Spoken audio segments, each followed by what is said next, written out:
and welcome to Rajya Sabha Television. You're watching The Big Picture with me, Frank Pereira. India and the United States are closing in on a trade deal, Commerce Minister Piyush Goyal said on Tuesday after 2 years of negotiations. India is seeking concessions for generic drugs it exports to the United States.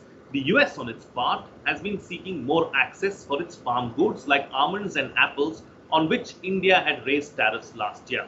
The two nations have been negotiating a limited trade pact aimed at restoring zero tariffs on a range of Indian exports to the United States under its Generalised System of Preferences, from which the Trump administration withdrew last year, citing lack of reciprocal access to Indian markets.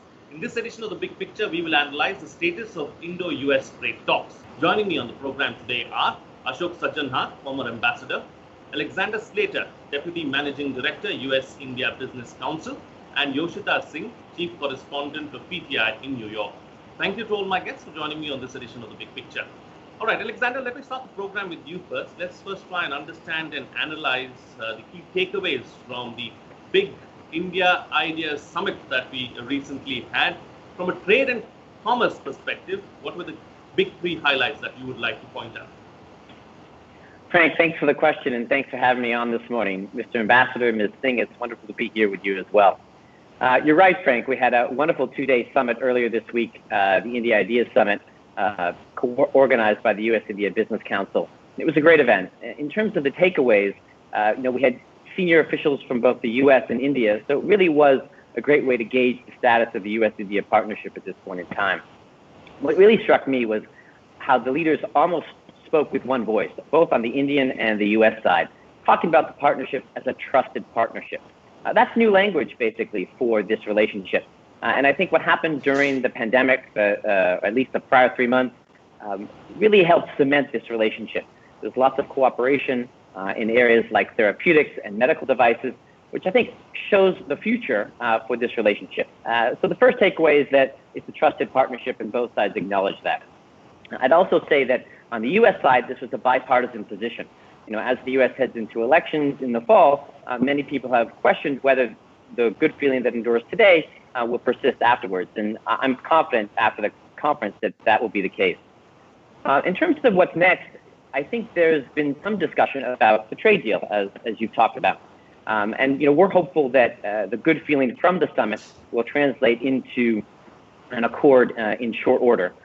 Because another thing that came out of the summit was that there's so much more work to do to consolidate the partnership and to expand it.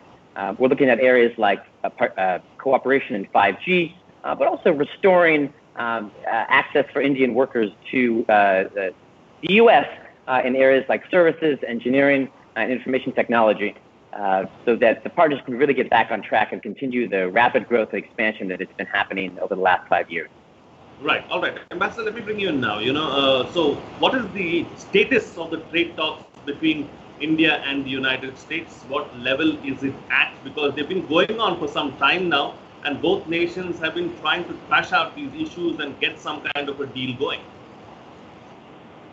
No, absolutely, Frank. You're very right. These discussions have been going on for some time. I think there was some indication, there was some expectation that when Prime Minister Modi visited the United States last year, when we had the Howdy Modi event in Houston, Texas, after that the meeting between the two leaders, Prime Minister Modi and President Trump in New York, that there would be some limited trade deal that would be signed.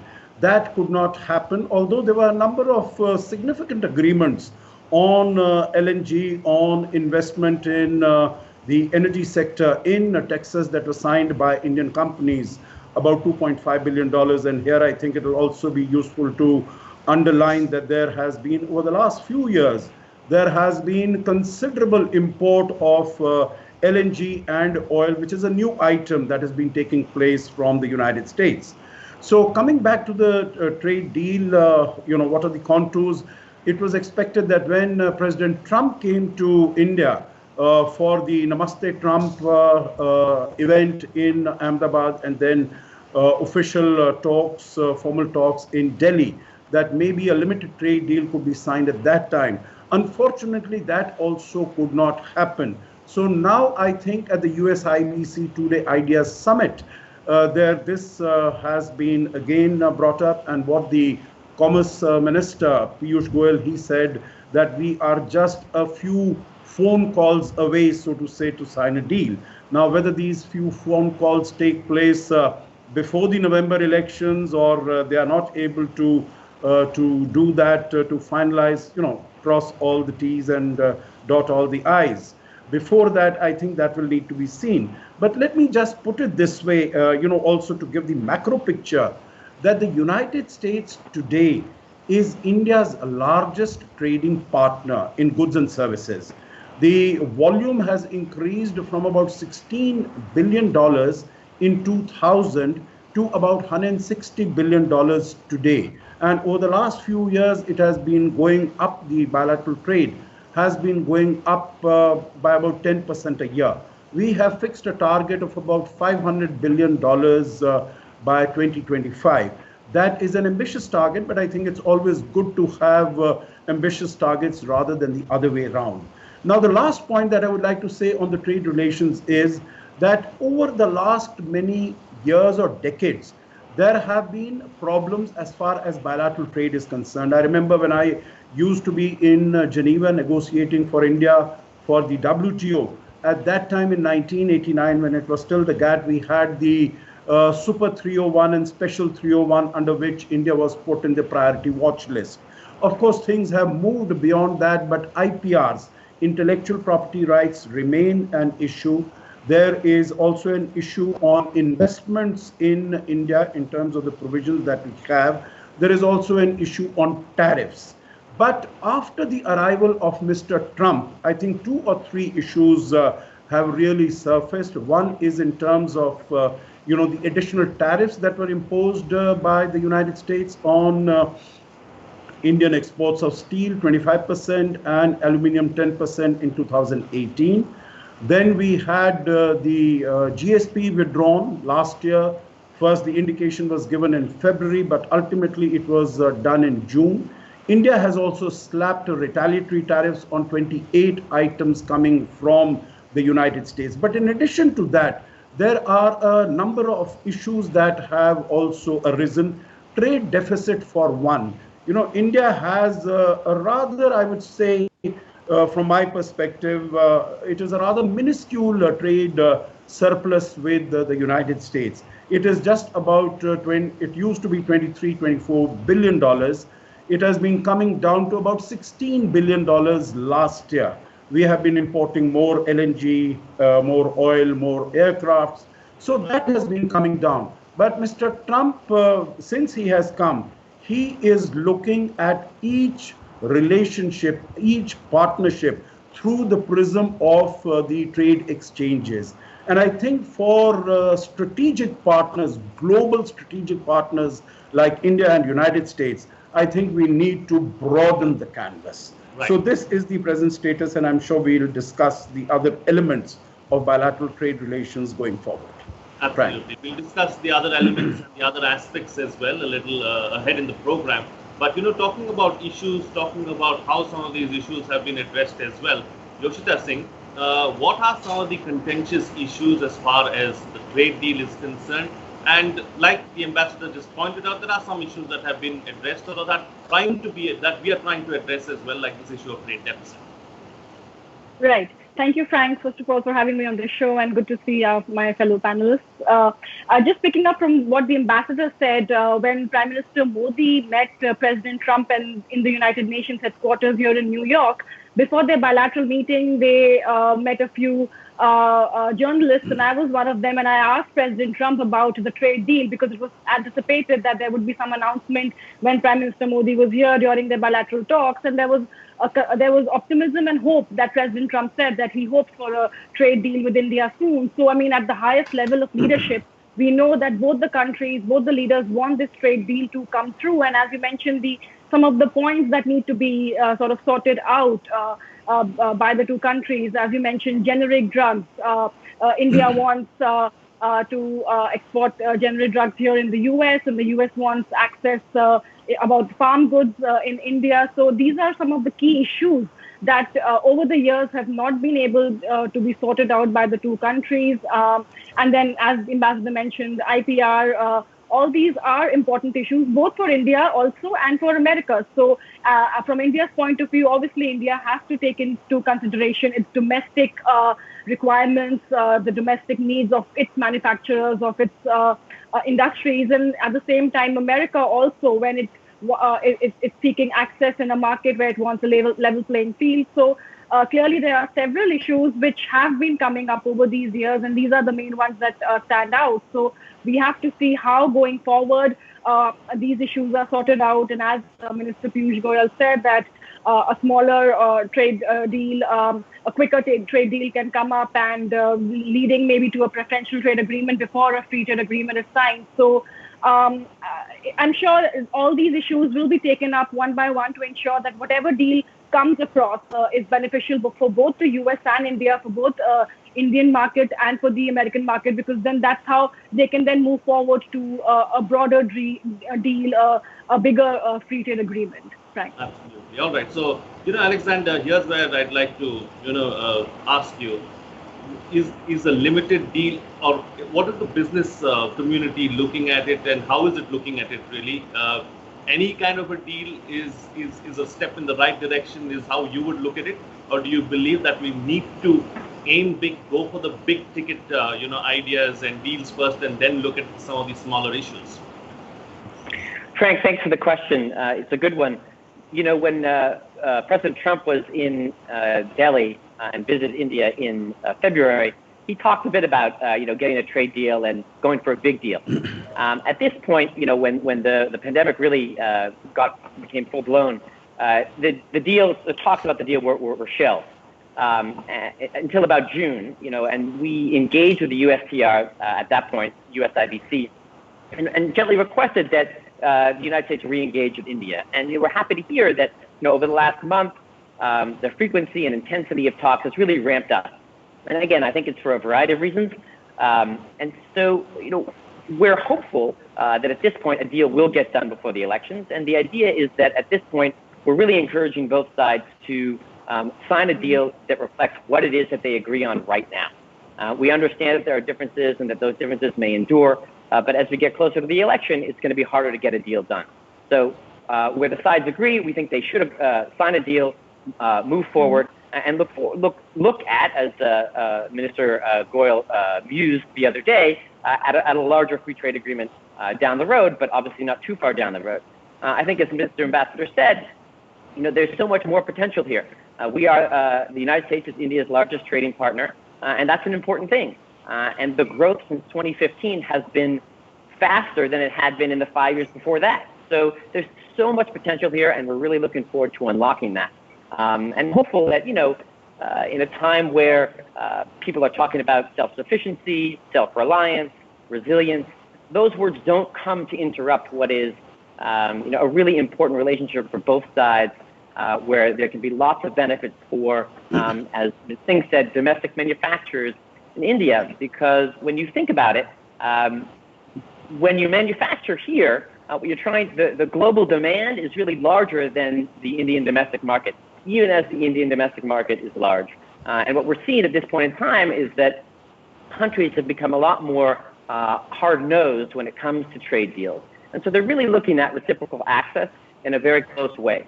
And so, when you're a domestic manufacturer and you're thinking about who's going to buy my product, you really want to make sure that you have access to other countries in as much as other countries have access to your market.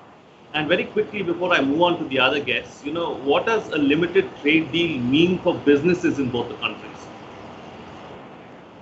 Look, I think a limited trade deal would be huge. Mr. Ambassador talked, and Frank, you yourself talked about how agricultural products and restoration of the Generalized System of Preferences is something that India wants.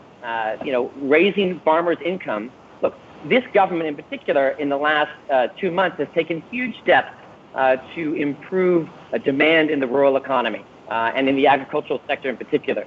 At the IDEA Summit, our first day on Tuesday, Finance Minister Sitharaman talked about the agricultural sector being the leader of India's revitalization, economic revitalization coming out of COVID-19.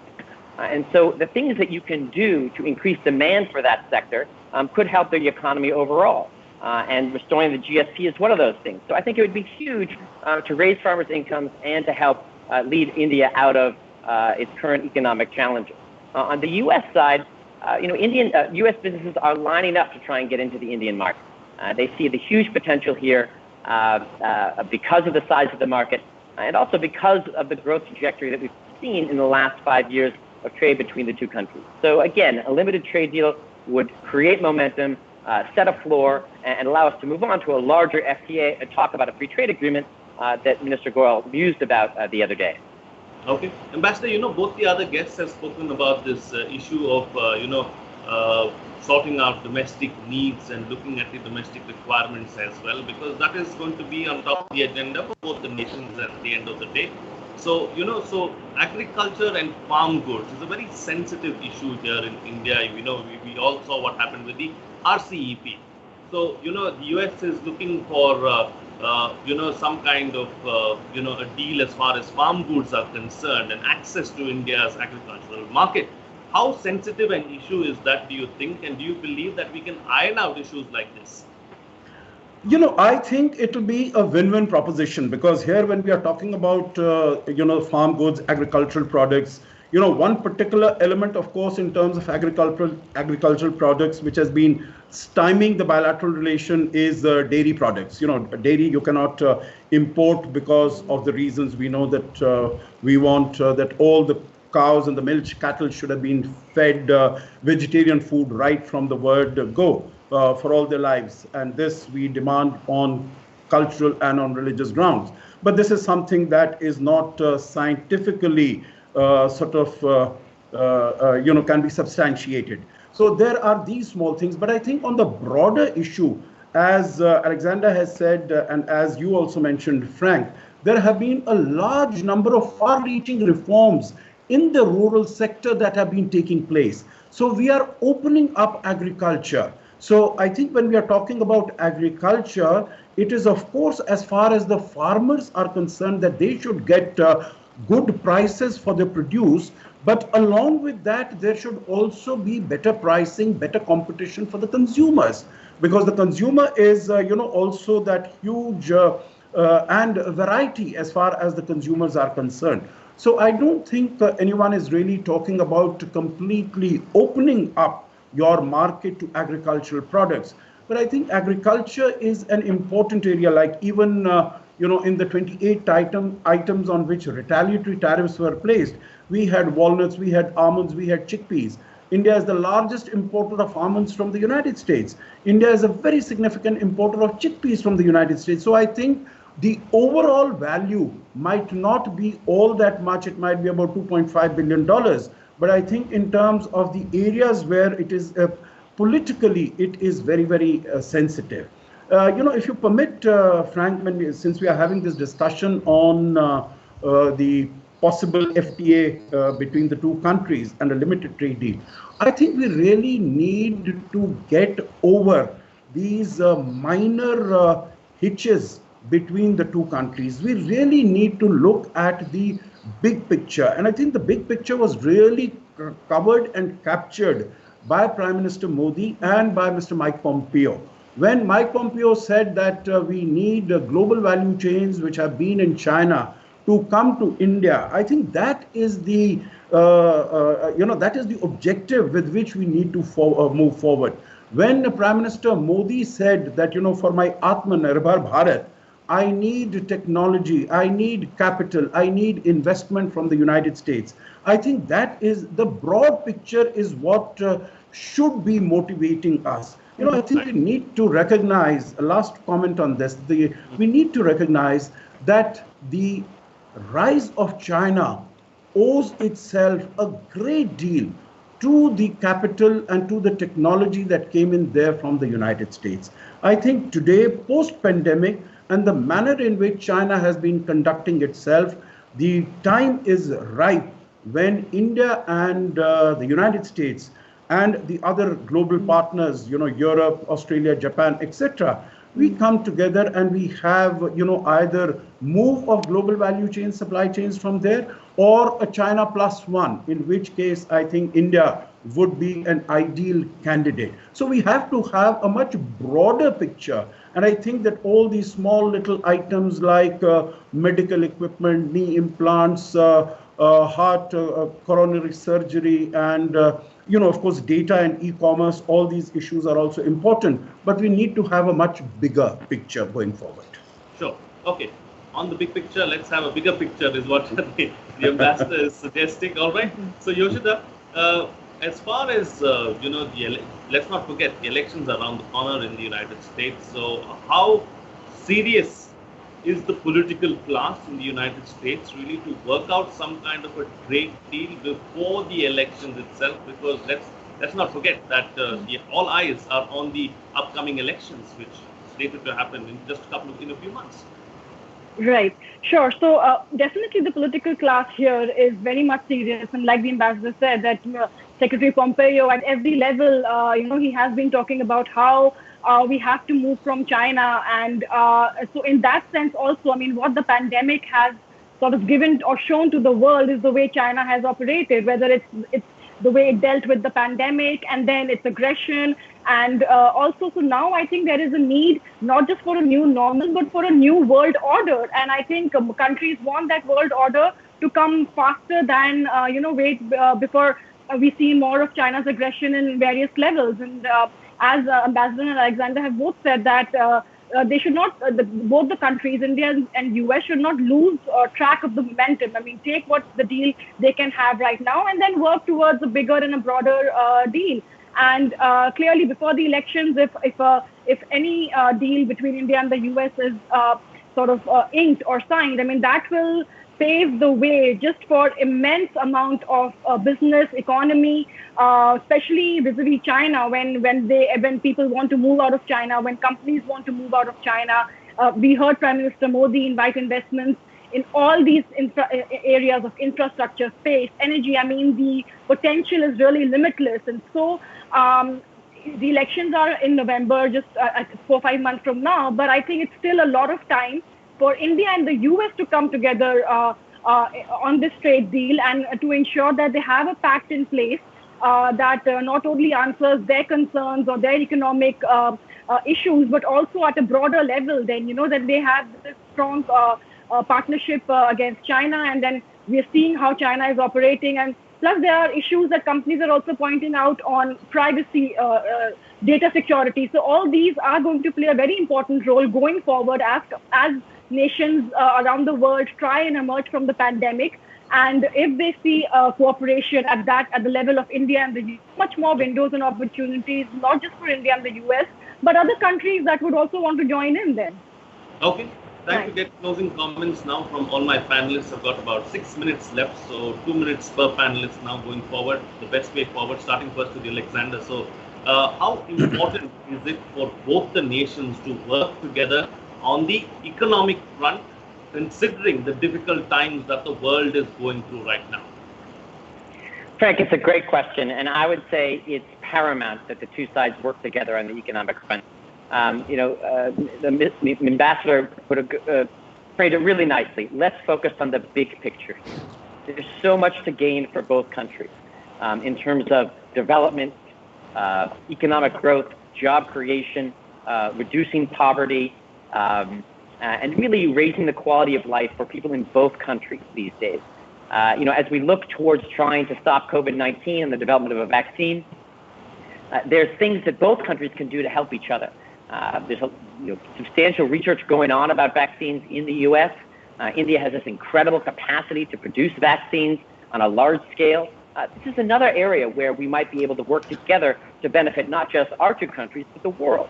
And so there really is so much at stake here that we should be focused on that. Another point I'd make is that U.S. investors are eager to come to India. Prime Minister Modi at the IDEA Summit gave a fabulous speech where he showed real knowledge of the issues that are important to USIBC and our members. And during that speech, he talked about foreign direct investment, how it hit an all-time high in India last year, and that even through the pandemic, stayed on pace with last year in the first quarter here between April and July of about $20 billion. And if you think about U.S. investment in particular, it's not all been foreign direct investment, but just look at Reliance Jio. American companies, I think in about a 2 or 3 month span, poured over $15 billion into one company in India. So there's a lot here for American investors and what they see here. it's just critical that the government of India continue to move forward with reforms that it's put in place, some of which it announced in May, as the ambassador was saying, but more needs to be done. We'd love to see additional reforms in terms of removing caps on foreign direct investment in the insurance sector, as well as movement on IPR issues and data privacy to ensure that flows are able to move across borders, and that's going to really facilitate investment. And I think that's where we're going to see the next front in the U.S.-India relationship. There's just so much potential for U.S. money to help support development in India and for the transfer of knowledge to help grow the economy, create jobs, and raise income. Absolutely. All right, Ambassador, considering the present situation, the global scenario, do you feel that there is a sense of urgency on both sides to try and finalize some kind of a trade deal? No, absolutely. I think this is a challenge that both the countries are facing, whether it is the pandemic or it is the economic downturn.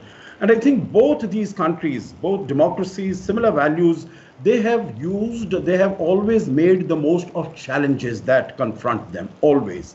You look at India as far as 1991 was concerned, beyond that also in 2001, dealing with economic problems, terrorism, and so on and so forth. So the best comes out. And, as it is mentioned, never let a crisis go waste. So I think we have to make the most of this crisis.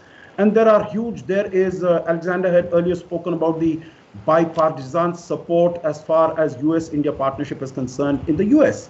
There is also an equal bipartisan support in India. There is also a people's support to this stronger partnership and this stronger relationship. So I think we need to go forward on this.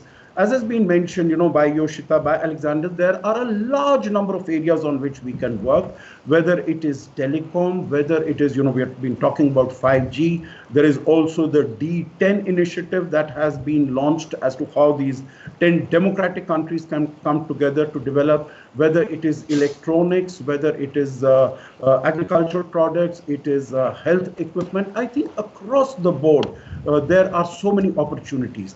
I think both the countries, what we really need to see. I remember when I was in Washington in the early 2000s, at that time the mantra was that a strong and a prosperous India is in the interest of the United States. And a decisive and a confident United States is in the interest of India. I think we need to bring that back because it is not a bilateral economic relationship. It has a geopolitical significance. It has geostrategic significance. That is what we need to recognize, and that is how we need to carve our relationship going forward. And economic relationship is a very important element in that. Thank you. Absolutely. All right. And Yoshita, close the show for us with your concluding remarks on the best way forward.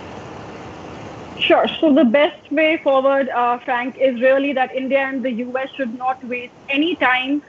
Get on with this trade deal and then, move forward. And as Ambassador and Alexander both said, that there is bipartisan support for a broader trade agreement and for greater trade cooperation both in India and the US. And we've seen that India and the US have excellent defense ties and on security cooperation. I mean, both the countries are really working hand in hand. But trade has always been one aspect, and economy has been one aspect where there is a lot of potential for both the countries to move forward, to work together, and that will just create more opportunities in America and in India, and especially moving out of the pandemic. I mean, we need all the economic growth for both the countries.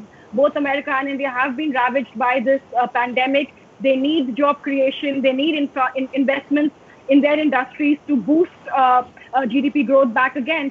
All right. On that note, then I'll call it a wrap in this edition of The Big Picture. Thank you to all my guests for joining me on the program and putting things into perspective for us. What's coming out of this discussion is that talks have progressed well and are in the final stages. Whether a trade deal will see fruition before or after the elections remains to be seen.